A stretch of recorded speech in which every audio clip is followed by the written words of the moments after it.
essa reportagem daqui a pouquinho você vai ter disponível no Portal T5. É algo para você ir lá no site e passar para os seus grupos. Há algumas semanas a gente falou aqui no programa sobre a síndrome, me ajuda aí, Jaquinha, Síndrome Inflamatória Multissistêmica Pediátrica, que é a SIMPP.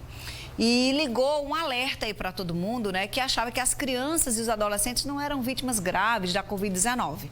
Infelizmente, aqui no estado foi registrada a primeira morte de uma criança com a SIMP, que é assim que está sendo chamada. Quem traz mais informações para a gente é a repórter Thaís Alencar. Olha, Fernandinha, então foi registrado aqui na Paraíba o primeiro caso de morte de uma criança pela Síndrome Inflamatória Multissistêmica Pediátrica. O que é que acontece? Essa doença está sendo associada à Covid-19.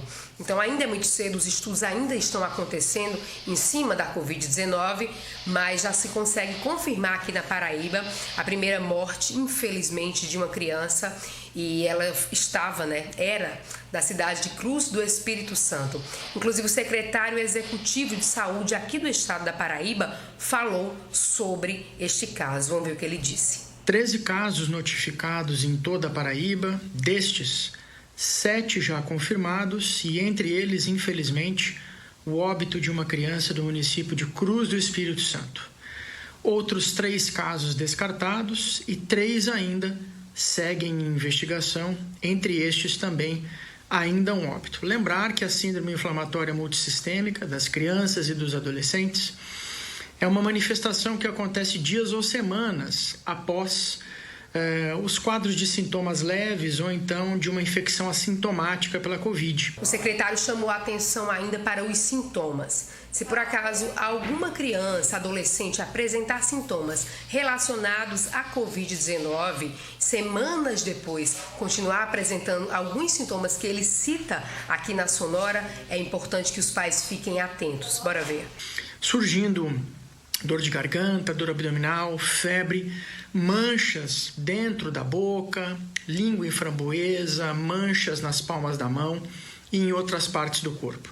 Importante lembrar aos pais, fundamental manter atento aos sintomas e, na ocorrência, levar as crianças e os adolescentes para unidades de saúde mais próximas de casa. A notificação ela é obrigatória em todo o estado e a Gerência Executiva de Vigilância em Saúde segue acompanhando os serviços pediátricos para compreender a ocorrência de novos casos. Então é isso, pais, atenção total, fica aqui o nosso recado, cuidar cada vez mais então dos pequenos em apresentando algum tipo de sinal, levar urgentemente a uma unidade de saúde, viu?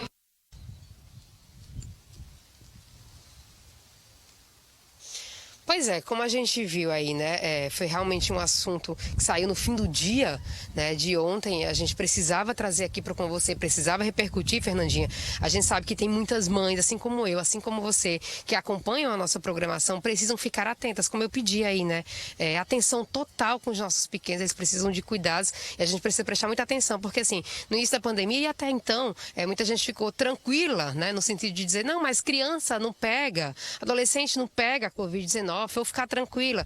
E aí vem, então, essa síndrome que está sendo até o momento associada à Covid-19, que vale sim salientar. A gente precisa prestar atenção quanto a isso, viu? E aí, Fernandinha, continuando, então, falando na pandemia, né? Falando na Covid-19, a gente traz, então, aqui, ó, Cássio Bezaria, ele está aqui ao meu lado.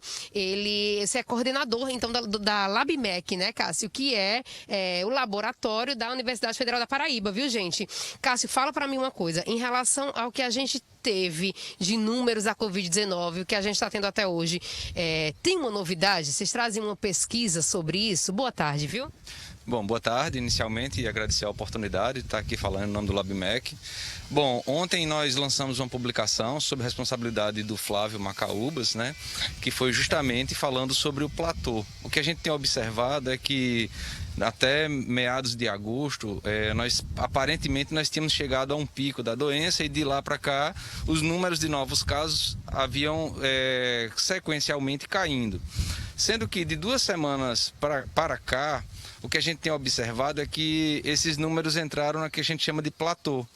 eles nem crescem nem decrescem. Eles ficam estáveis, mas estáveis ainda em um número alto, né?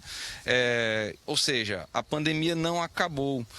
Isso só vem reforçar justamente a nossa preocupação com esses dados, que nós tínhamos um sinal de alerta positivo, né? Que aparentemente a coisa estava melhorando, mas agora estabilizou. Então, venho aqui também reforçar que os cuidados devem ser mantidos. Devem continuar sendo mantidos. Entendi. Cássio, inclusive, enquanto a gente conversa aqui, né, Desirê, aparece aí na tela para o pessoal de casa que está acompanhando a nossa programação, exatamente os dados, né, sobre essa pesquisa, que mostra exatamente esse gráfico. Então, para quem está em casa, não estou entendendo esse negócio de platô, Thaís, que danada é isso. É o seguinte, gente, o gráfico ele tem oscilações. E aí, no momento em que ele está plano, né, como se estivesse no formato de um planalto, realmente, aí é onde a gente observa que realmente esses números nem aumentaram, mas também não diminuíram, tá, gente? Então, o pessoal tá acompanhando aí diz, lá em Fernandinha, a Thaís disse que acabou já a pandemia. Não, pelo amor de Deus, não tem nada a ver com isso. A gente está falando que, atualmente, esses números estão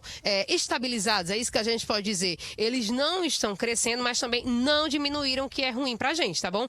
Uma outra coisa, Cássio, eu queria que você deixasse claro pro pessoal de casa. Isso tudo que a gente está vendo hoje ainda não são os números referentes, por exemplo, ao feriadão, né? Porque a gente viu aí que no feriadão o pessoal esqueceu que tinha pandemia, parece, não foi, meu amigo? Perfeito.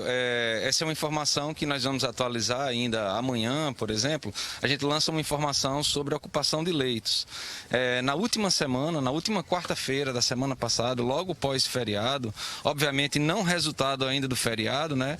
Mas nós já identificamos que houve um aumento no número de ocupações em leitos de UTI. Que é mais um sinal de alerta, né?